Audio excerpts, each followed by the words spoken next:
What's up mga kaibigan, Burik Vlog TV bumabati sa YouTube channel. Kumusta kayo mga kaibigan? Ngayon lang ulit tayo mag-upload kasi ako ay nagbakasyon at nasira yung cellphone ko. So ngayon lang ako nagkakaroon ng cellphone kasi mayroong nag-sponsor. So maraming salamat sa nag-sponsor. Ngayon mga kaibigan, pupuntahan ko yung kaibigan kong matanda na mangangalakal, si Tatay Alfredo. Ayan, kumustahin natin. So naantig ang puso ko mga kaibigan kasi nangangalakal siya, 70 ng edad niya mahigit. So kumikilos pa rin para mabuhay. So papasyalan natin, papakita ko sa inyo. Ano yun tayo? Tanso? Dito mo lang din sinisunog. Magkano kilo niyan? Pagkano?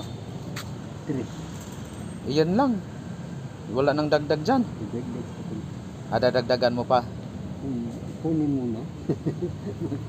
Kahapon, ang dami mong kalakal. Magkano nabinta mo sa... 200 lang yun. Ha? 200 lang. 200. Pero minsan, mahina din ang kalakal, ano? Mura kasi. Hindi ko mga mahal yan. Tulad noon. Abot 7 siya. So yung mga boting ganyang red horse, hindi nabibinta yan? Hindi. Ito lang, mga ganito lang? Ganyang MP. MP lang? Oo. Ay, wala pala. Dami dyan, kung mga binibili yan, dami dyan siya. Dapat pala, ang iinumin natin GN kasi nabibinta at saka MP. Lugi pala tayo dyan sa red horse na yan. Lugi. Hindi mo rin siya ulo eh. Oo nga eh. Mayroon ngang kwento eh. Dalawa magkapatid. Namatay yung magulang nila. Hinati ang kayamanan. 1 million sila pas 1 million. Ngayon, yung isa lasingkiro, yung isa beer house ng beer house. Pag ubos ng pera ng isa, 1 million, beer house ng beer house. Ang isa lasingkiro, inubos niya rin sa inom. Mayaman pa rin yung isa.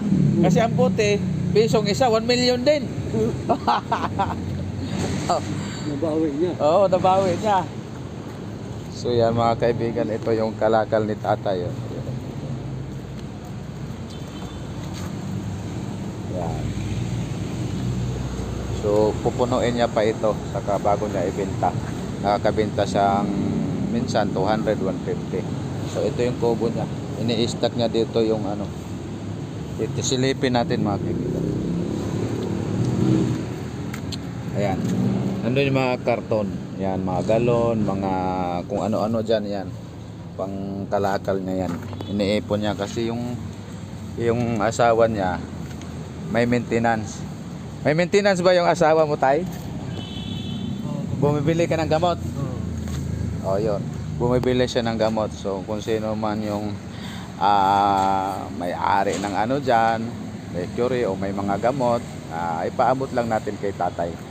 So ito lang vlog ko ngayon, Burik Vlog TV YouTube channel. Subscribe. So assorted ang video natin. O magandang araw.